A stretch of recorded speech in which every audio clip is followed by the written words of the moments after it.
I've got the Indiana Fever being what I think is a little bit disrespected by ESPN when it comes to them talking about the Indiana Fever's actual championship aspirations. I think there will be one of the last 4 teams standing, and if you can get that far, then you've got a chance to seriously win a championship, okay? And we're going to take a look at something, and we're going to start here first because you guys know there's a real fire burning inside the Washington Mystics fan base now, which has been received a massive influx of new fans. Why? Because they drafted guard Lucy Olsen out of Iowa. Today, we dive into 2 major stories rapidly unfolding in the world of sports, revealing some raw and unfiltered truths. First, we'll explore why it seems ESPN is showing a lack of faith in the Indiana Fever's championship potential, a narrative that has raised quite a few eyebrows. Then, we'll turn our attention to the Washington Mystics, where growing concerns and speculation surround their newly drafted Iowa guard, Lucy Olsen. Both of these developments offer a deeper glimpse into the current dynamics within the WNBA, and as you'll see, it's not always a picture-perfect scene. Stay tuned, because what's happening behind the scenes is both fascinating and crucial to understand. And she put up some hellacious however you want to say it, numbers in college, and a lot of people are really crossing their fingers hoping she will make that squad. And I said if you're somebody involved with the WNBA or the Mystics or whatever, from a business standpoint, just an economic standpoint, when you see how she moved the needle that first 3 or 4 days from draft night and the aftermath after, because there was an explosion on social media. Since the story is picking up serious momentum, let's kick things off with the Washington Mystics and their new star, Lucy Olsen. In case you missed it, the Mystics fan base has absolutely exploded. The team's selection of Lucy Olsen, an Iowa guard who delivered truly impressive, well-rounded and standout performances during her college career, has drawn in a huge wave of new supporters. The shift in energy was immediate after draft night. You could feel the excitement in the air. Unlike previous picks by the Mystics, Lucy Olsen sparked a social media frenzy almost instantly. She wasn't just welcomed, the buzz around her was electric, surging late into the night, even close to 10 o'clock. In and around Lucy Olsen and showing blatantly her popularity compared to their other 3 picks. It wasn't even close. It was like 10-1. That kind of a massive boost. You got to give Iowa fans credit. They love their players that make the transition. But I saw this and was like, yikes, this is not... Since this kind of massive boost is something any organization would dream of, Iowa fans truly deserve a lot of credit. Their loyalty is unmatched. They passionately support their players, even as they transition into the professional ranks. From a business perspective, if you're part of the WNBA or the Mystics organization, you have to recognize the incredible impact Lucy Olsen has made. In just the first few days after the draft, she wasn't just another rookie, she became a marketing goldmine. Honestly, my first reaction to the latest news was, yikes, because despite all the buzz, it now looks like Lucy Olsen may not even make the opening day roster. Favor Lucy Olsen well with making the squad, and if I'm the Mystics, she's making the squad. I'm sorry. From a business standpoint, she's making the squad. So, this article right here is from SB Nation. Most WNBA draft picks won't make their opening day rosters. We're going to start here because it's the longer of the 2 items I've got. University of Iowa guard Lucy Olsen was selected 23rd by the Washington Mystics. The collegiate fan bases of each of these players, and they are also talking about... And if I were the Mystics, I would see that as a major misstep. The SB Nation article titled, "Most WNBA Draft Picks Won't Make Their Opening Day Rosters" lays out the full picture. It's a tough reality for athletes like Lucy Olsen.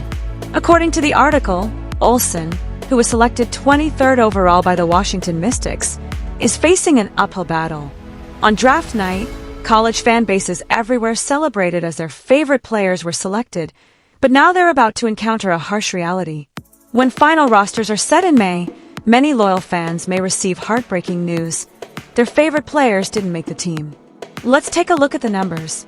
Out of 36 players selected in last year's WNBA draft, only 13 made it onto opening day rosters.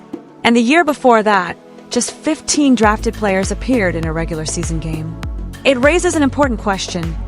Why does the WNBA continue to hold 3 rounds in their draft if there's no true developmental or minor league system to support these players? Every year, 36 athletes are drafted, 12 players per round, yet the odds of securing a roster spot remain incredibly slim. 3 South Carolina standout. Each of these players celebrated those selections, eager to watch their school stars begin their professional basketball careers.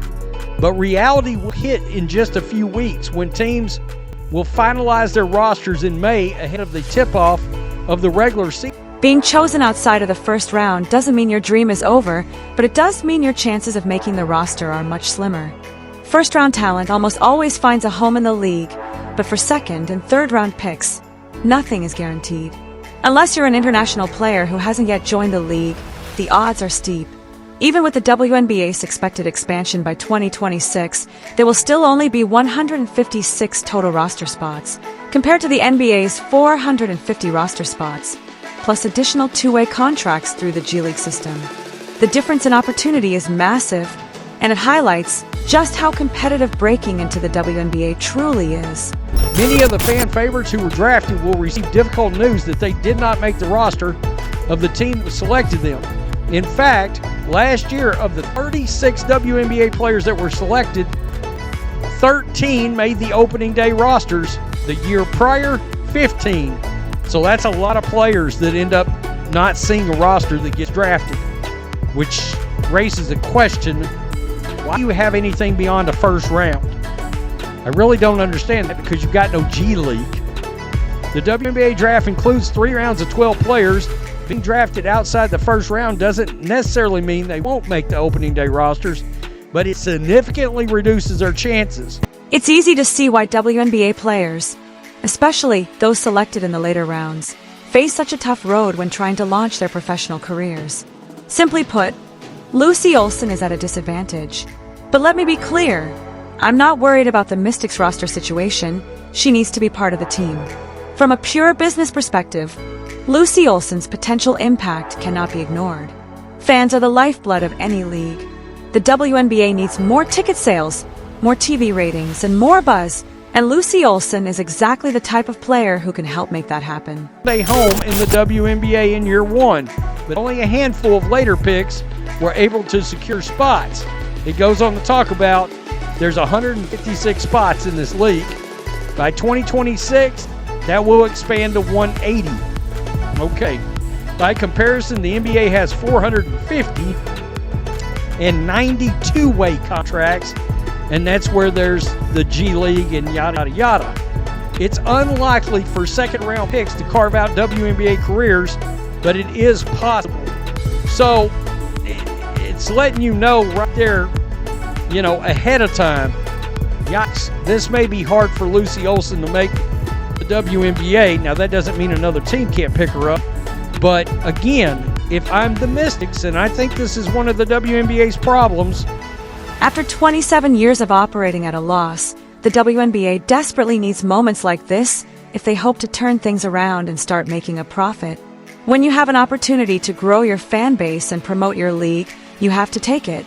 The Mystics' decision to draft Lucy Olsen sparked a wave of interest that could even impact their TV ratings this season. Think about that for a moment. Mystics games are now attracting new viewers who are tuning in specifically to follow Lucy Olsen, just like the Indiana Fever are seeing a surge in viewership thanks to Caitlin Clark. These are the kinds of moments that can shift the future of the league. I think you have to figure out a way for this lady to make the team from a business standpoint. This league wants to grow. When they get an opportunity to get fans and collect fans and keep fans, they better take it. Because there was so many people interested in that pick. I was like, this is so many people that it might actually influence the Washington Mystics television ratings. Imagine that a second, because there's a lot of people just watching the Fever. But will they tune in for Lucy Olsen? I'm going to tell you, from a standpoint of looking at her college statistics, you would think she would have a shot to make this team. Whether or not she does, well, it remains to be seen. But I think you get my point. You've got to take your opportunities. You've got a league that's never turned a profit in 27 years.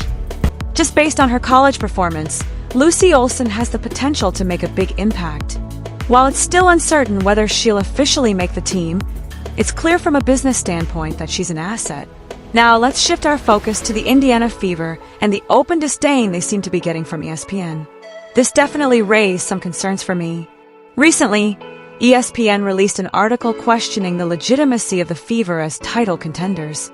The article raised some valid points, but their viewpoint was hard to ignore.